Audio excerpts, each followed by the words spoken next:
Hello everyone and welcome to my YouTube channel. This video is about flying the PW-5 on a cross country. It was 200 kilometers and it took about 3 hours. 200 kilometers is about 120 miles approximately. This is the PW-5 and at TSA we have 3 of these and they rent for about $20 per hour. It's a great cross country trainer. It has a wingspan about 45 feet and the empty weight's about 400 pounds, and so it's easy to move around on the ground. Cruising speed for me is typically between 50 and 70 knots. Stall speed's around 30-ish. Alright, let's take a look at this image, and this is the actual flight as posted on online contests. We call it OLC. And if you look to the right where that red dot is, that's where I started at TSA. So moving from TSA going west, I flew to what's called Pecan Plantation. There's a runway right there if you needed to land out. That part of the flight was about 40 miles. From Pecan Plantation I headed southeast to Hillsboro, and that distance is about 41 miles. And then from Hillsboro I flew northeast to a small town called Waxahachie, and that's about 25 miles. From there I headed west again back to TSA, and the whole flight took about 3 hours, and it was just really an incredible flying day. So let's get ready for the show. Looks good. Okay, here we go. All right, some of my thought process is obviously looking to see if we have a crosswind or not. We're going to stay very focused on that tow plane. We don't want to ever lose sight of it. If we do, you release immediately. If something goes wrong here, pull the release and go to the right.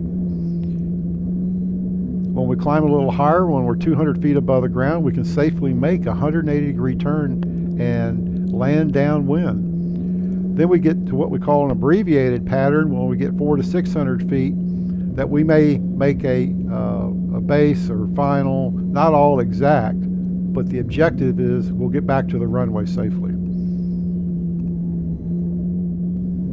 I'll tell you friends, it was just a beautiful day. Look at those cumulus clouds at the time, maybe around 4,000 or 5,000 feet, around 12 or 1 o'clock.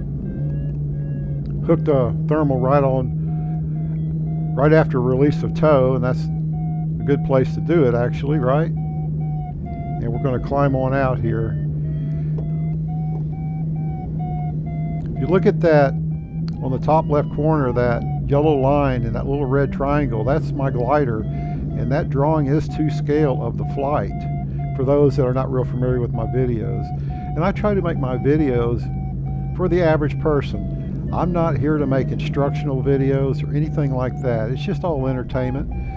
I know some people learn from it, and I thank you very much for that. It's a sport that's very intense. It takes a lot of practice, and any flights, any two flights are never the same. Very challenging sport. We call it an afternoon sport because we fly after 12 typically, down here in Texas anyway, in the flatlands. Oh yeah, hooking a nice thermal here. Looks like 600 feet per 600 feet a minute climb right now. We're going to work our way up to fairly close to those cumulus clouds, and then we'll start out on our cross country.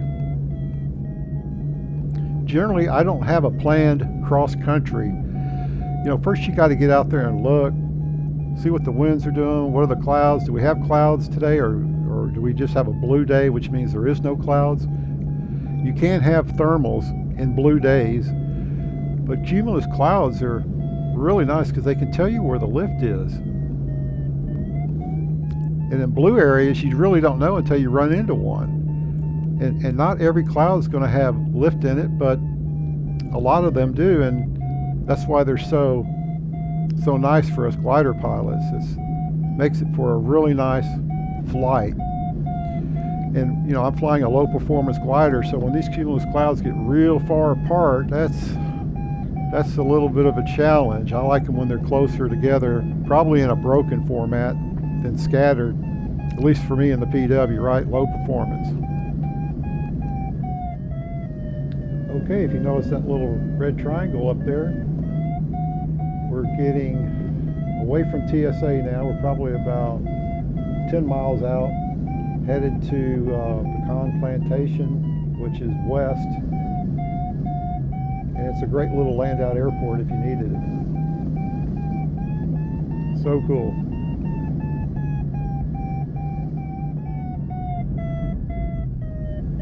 This is August of 2022, and we've had a pretty severe drought in our area, well, kind of throughout Texas for the most part. And obviously when we have drought conditions, it can be certainly beneficial to glider pilots. Now I understand it's not good for the farmers, but it is for us when we're flying sailplanes. When I was learning to do cross-country flying, I typically used a real simple number to figure out how far I could go per 1,000 feet. So for every 1,000 feet, you could estimate you could glide 3 miles. And that's not considering the wind direction or anything. It's just a quick calculation you can do in your head. Now, as you get better at these cross countries, I've even stretched it to 4 miles per 1,000, and that's worked out okay for me too. You'll notice that screen kind of looks like an iPhone. That's my OD2 flight computer, and it's extremely a valuable asset to have when you're flying cross country, and you've got to get one or some kind of flight computer. It'll really help you out, especially when you get a little squeezed, a little low, and you're trying to wonder if you can make it or not. The computer can tell you that information, and obviously that can help, right? Yo! On this flight, I was flying typically between 4,000 and maybe 6,000 feet. A few times I got a little low, maybe 3,500 feet, but it was just such a great day that the odds of finding another thermal were pretty good. And this is just an amazing experience when we get this type of flying. And August is typically one of our best months of the year, July and August. And with all this drought, it's even been real nice here the last few weeks in August. Look at this now. Looks like 1,000 feet per minute rate of climb, but more like 500 or 600 feet per minute. Occasionally it'll get up there higher. There it is, climbing out. Makes you have a warm, fuzzy feeling. And that goes away real quick when you're about to land out somewhere. It'll definitely get your adrenaline going when you're going to land out at some unfamiliar place. And if you don't land at a grass strip or an airport, TSA is not going to come get you with an air tow.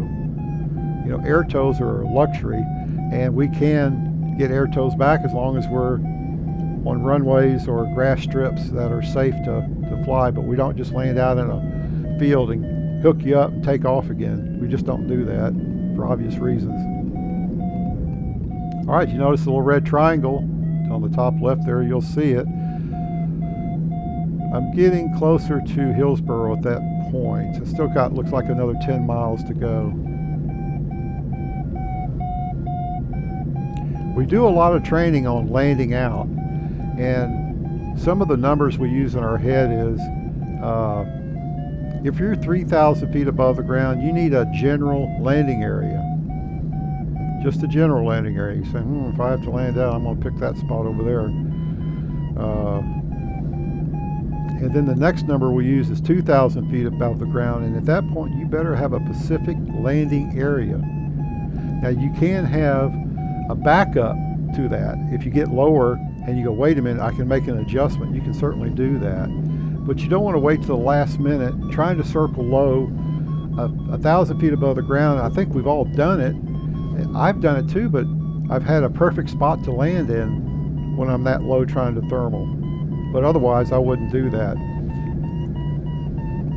But it can be done safely. You just don't want to slow down and stall, and that's where it happens a lot of times. Look at this lift. Whoa. Looks like 700 or 800 feet a minute right in there. Isn't that nice?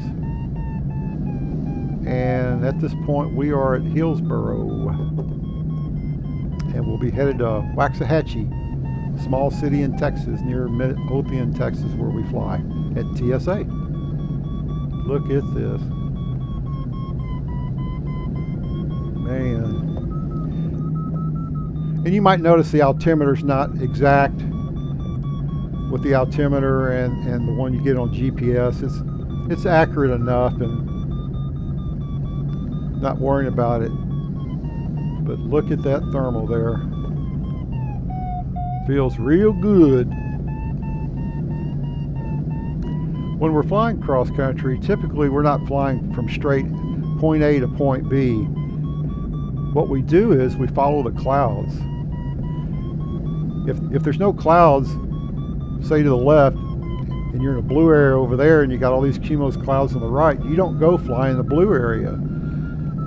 That could be sync at the minimum. So we follow the clouds, we do cloud reading. What a day! Look at that cloud I'm under. I got down to about 4,000. Now I'm at 6,500 and climbing. Wow, what a freaking good day this is. Bye.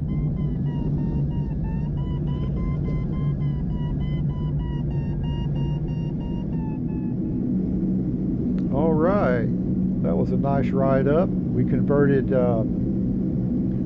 height energy, which we just stored up, and we converted it to speed energy. And we just do this over and over again. You don't have a motor on it, so you got to figure out some way to stay aloft. Looks like I'm getting close to Waxahachie at this time, if you'll notice the triangle there.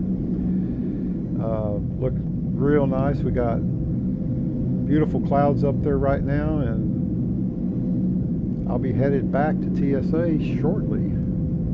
What a great day it was. I wanted to bring up some information about the airspeed that you see on the screen. That is ground speed, not airspeed, so don't get that confused.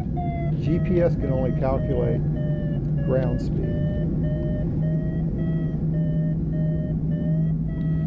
You know, so for us down here near Dallas, Texas, south of Dallas, Texas, you can look out there and we've got plenty of places to land out. I know in some parts of the country it's not that way, and I did one cross country not too long ago for TSA, and I was headed way out west, and I looked down and it's just all rock. And I was looking down, I said, oh God, I hope I don't land out, because there's nothing, no roads or anything, fields. It was just all rock all over the place. Well, I didn't land out, but I damn sure looked down and thought about it. So far I've been flying gliders for a few years. I think I've accumulated about 385 hours, and in that time frame I've only landed out 3 times, and 2 were at Embry, so I got an air tow out of there, and then I landed another little grass strip called Dragon Tail, and the farmer was there and his dog was there and helped me out, and we got the tow plane to come in and land, hooked us up, and got me back home. Gotta like that, isn't it? All right, looks like the red triangle now is very close to TSA, and what I'll do is I'll go through my thought process as we start setting up for a landing approach, and that'll be coming up momentarily. I don't know if you can see it, but on the just above the instrument panel on the left side there, that's the runway. If you can see it, I can see it here, obviously, because I'm familiar with it. We're going to enter the pattern, and what we like to do is be about 1,500 feet above sea level. So we're actually about 900 feet above the ground when we set up our approach, and we want to be at 1,500 feet at about midfield. TSA traffic, PW-5's on the left downwind for runway 18, TSA.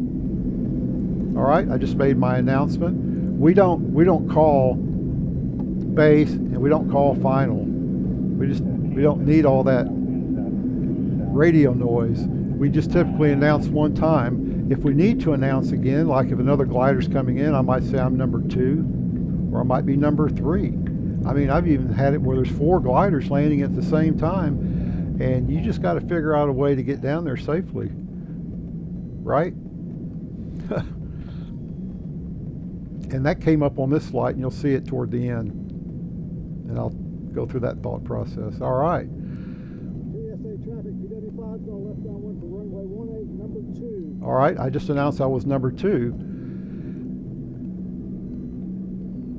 So I have that glider in sight. Actually, it's higher, and it's going to make a right turn of some sort and come back around. All right, I'm turning left base at this time. You'll notice the ground speed. See how high it is? That's not my airspeed. If you look at my information there, you'll see I'm doing about 55 to 60 knots on the approach. So GPS only calculates ground speed. That's not airspeed. So don't tell me you think I'm flying too fast. I get that all the time, and people don't realize the difference, but that's just the way it works. Okay, I'm coming up to this final, and there's a glider on the end of the runway. Right? So what do? Well, the first thing I'm not going to do is fly over the top of him. So I've got the grass landing right here if I need it. Looking good, and what I'm going to do is slowly drift back over the runway, and I'm actually flaring right now. Touching down, we're going to continually fly. We haven't stopped yet. We got to keep the wings level as long as possible. And the flight doesn't end until you're completely stopped. Yo, great flight, 3 hours. What a nice day. Damn. Well, look at that beautiful cumulus cloud, and that was at TSA. Maybe it was going to overdevelop, and that can happen occasionally, and you get stuck in the rain out there, it's going to be a problem getting back for sure. Well, anyway, I hope you enjoyed this video. Be sure and look up all my other videos about things that fly, from high performance sailplanes, RC radio control, NASA, rocketry, and a lot more. We'll see you in there next time. Have a great day. Bye-bye.